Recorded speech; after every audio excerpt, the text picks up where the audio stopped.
Ang 2024 Census of Population and Community-Based Monitoring System o ang 2024 POPS and CBMS ay sasagawa simula ngayon July 15.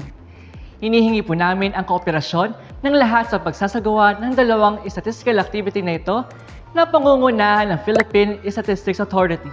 Ang PSA ay nagtalaga ng higit 70,000 enumerators na mangangalap ng mahalagang datos sa iba't pang bahagi ng Pilipinas. Pero, paano nga ba natin malalaman na ang mga enumerator na maglilibot sa inyong lugar ay legitimately hard ng PSA? Tara, samahan niyo ako mag-legit check. Upang masigurong legit ang mga enumerator na kakatok sa ating tahanan, maaaring i-check ang mga sumusunod na verification steps. Una, ang outfit check. Ang mga hard enumerator ng PSA ay nakasuot ng uniform shirt na may logo ng PSA. Nakasuot din sila ng bag at identification card o ID upang ma-establish ang kanilang pagkakakilanlan. Speaking of ID, let's do a quick ID check.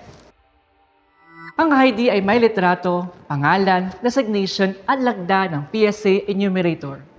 Makikita rin sa iba pang bahagi ng ID ang lagda ni Undersecretary Claire Genesis Mapa bilang National Statistician at Civil Registrar General ng PSA. Sa likod ng ID, nakasulat naman ang address, contact number, at emergency contact ng enumerator. Nakasulat din dito ang address at contact number ng PSA Provincial Statistical Office o PSO kung saan hard ang enumerator. Kung hindi sapat ang outfit at ID checks at kayo ay mayroong kutob o duda pa rin sa enumerator na nakausap, maaari rin gawin ang background check. Sa background check, may dalawang paraan para makumpirma kung legit PSA hard ang isang enumerator. Maaari makipag-ugnayan o tawagan ang PSA Provincial Statistical Office sa inyong lugar.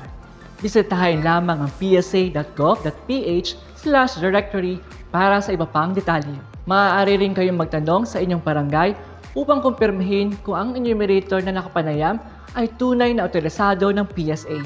Samantala, narito naman ang ilang paalala ng PSA upang hindi maging biktima ng mga manloloko o masasamang loob. Una, ang mga enumerator ng PSA ay hindi kailanman manghihingi ng anumang konfidensyal na impormasyon tungkol sa inyong bank o financial accounts. Bagamat bahagi ng Household Profile Questionnaire o HPQ ang katanungan tungkol sa formal financial accounts, hindi kailangang hingi ng enumerator ang inyong personal info gaya ng account numbers, passwords, ATM pins at OTPs. Pangalawa, hindi rin sila otorisado magsulis ng pera o manghingi ng anumang material na bagay kaugnay sa pagsasagawa ng POPS and CBMS. At pangatlo, hindi rin sila pinahihintulutang mag-alok ng kahit anong produkto o serbisyo na galing sa PSA. Lalong-lalo na kung ito ay mayroong kapalit na bayad. Kung sakaling makatagpo ng ganitong enumerator, ipagbigay alam agad ito sa pinakamalapit na PSA office sa inyong lugar.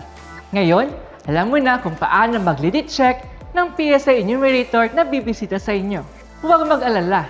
Ang anumang personal na impormasyon na inyong ibabahagi sa ating mga enumerator ay mananatiling confidential alinsunod sa Data Privacy Act of 2012. Lagi tandaan, sa anumang panahon na pagkakataon, tamang impormasyon ang kailangan upang pangloloko ay maiwasan. Maging alerto, maging mapagmatsyag, at huwag magpabiktima. Tara na at makibahagi sa 2024 POPS and CBMS. Dahil sa POPS and CBMS, kasama ka sa pagunlad tungo sa makabagong Pilipinas. Ang pampublikong anunsyong ito ay hatid sa inyo ng Philippine Statistics Authority.